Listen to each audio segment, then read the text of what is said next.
Hi. So before I go into detail in each particular area, what is SaaS marketing? So I'm just going to run through some of the areas that I've listed that I want to cover in the coming weeks.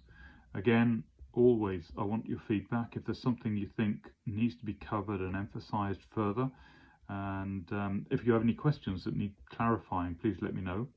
Please leave a comment and drop me a note if you want to. I've left my email address on the profile. So the first one is the fast start. A fractional CMO, it really is to come into that organization and immediately connect with all of the senior leaders and the wider team. That's absolutely vital so that the priorities are known, but also the key stakeholders in the business, the executive leadership, also the non-exec leadership on the board, and the investors. Those relationships need to be managed and those stakeholders need to be engaged. It's absolutely critical because it sets the tone and the agenda moving forward. Number two, related to that, the business priorities. What is the business plan? How does the marketing plan cascade from that, and how does the marketing plan influence that as well? That kind of or market-based plan, which is looking more forensically at some of the data points in the market that give opportunities for the business to grow and prosper. And then related to that as well, what's the financial plan? I think something that can be levied at marketing in the past was that marketing wasn't financial enough. That's not something I subscribe to. Marketing is and must be very, very financial. And must contribute to those numbers looking forward over the next 1, 2, 3, 4, 5-year plan. And if there are any gaps in that plan, how can that be? How can the numbers be lifted to hit the plan? And marketing plays a key role in that, looking at those different elements that will build revenues and growth, scale up growth over time. That's absolutely vital. Then the go-to-market, number 5, which is the why, the what, and the how. So, why is the business there? Why did the business start in the first place? What does the business offer then to fulfill that in the market? And then how is that delivered? How is that software as a service with all the wrap and customer experience around it and client engagement over that client journey? How is that all brought together? So that needs defining. Some of that will be in place undoubtedly, but marketing plays a big role there around the product. Also, marketing is part of the commercial horizontal one end, with biz dev, sales dev, inside sales, field sales, account management, customer success for retaining the customer, and then customer service for engaging and making sure that those additional challenges can be met and customers can be left satisfied with the overall experience. Marketing is a key partnership in that spectrum and plays different roles at different stages, and that's something else I'll talk about. Then we have the vertical product dimension, which is the outside in, inside out approach to developing product marketing at the forefront, at the sharp end, but then working with product management and software development to deliver the very, very best continuous virtuous cycle that goes outside in and inside out with different launches of different products. And that relationship as a vertical within the organization is crucial. Then we have, not to be confused with that, we have the external world, which are looking at vertical sector campaigns. How do vertical sector campaigns, how are they constructed?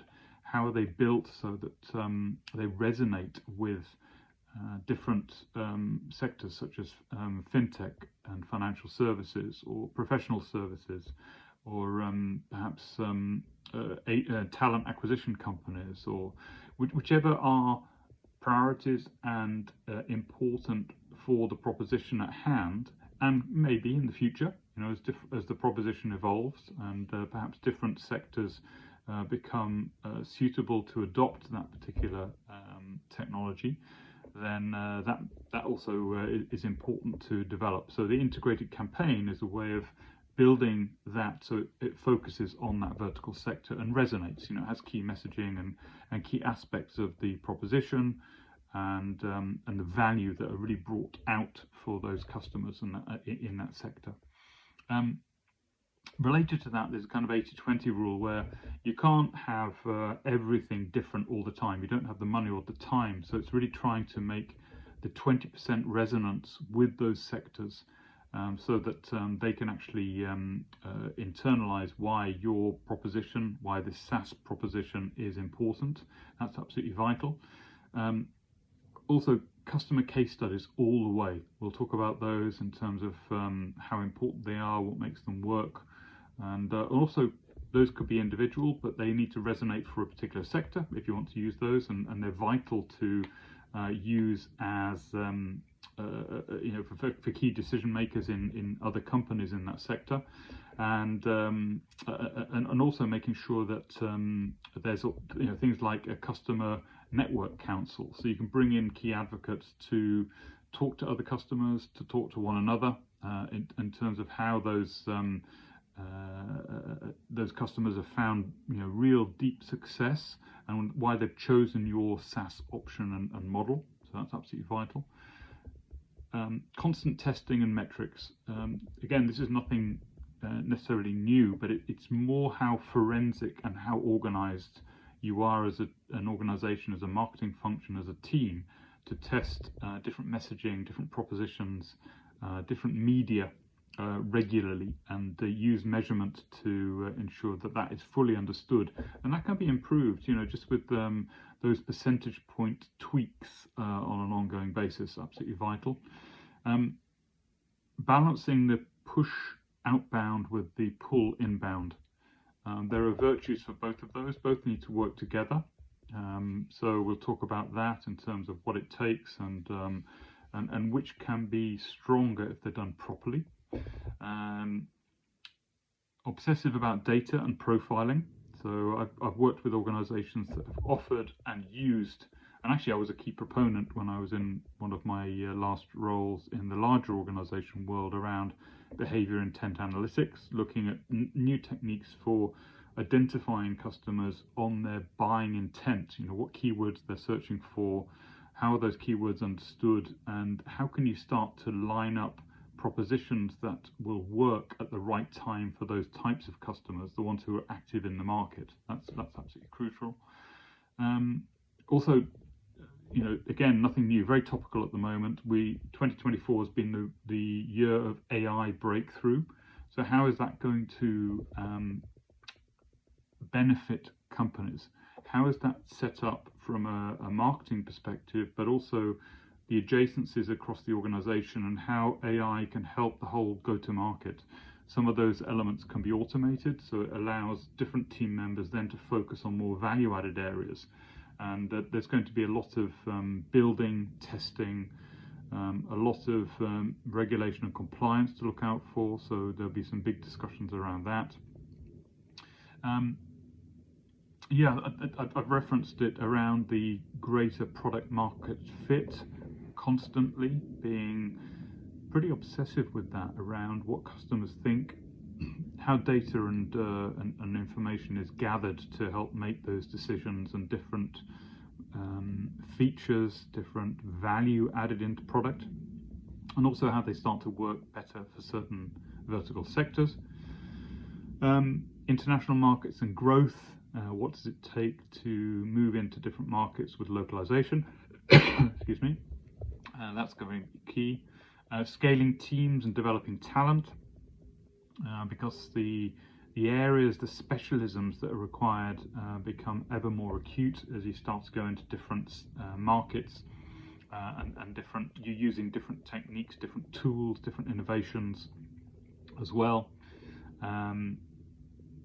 New product proposition development through internal and external partnerships, and partnerships give you that reach, certainly from a commercial perspective, but also from a communication and a brand perspective.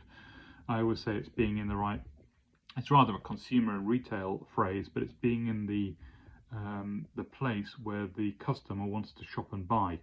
So it's really making sure that you've got a situation where you're working with partnerships that will facilitate that. You can't be everywhere, and partners and in different guises provide that reach. And then finally, well, not finally, there'll be plenty of others, no doubt, but this is what I've listed at the moment, is excellence in communications. As the company continues to grow, the people to influence will expand as well as the ambitions of the organization expand.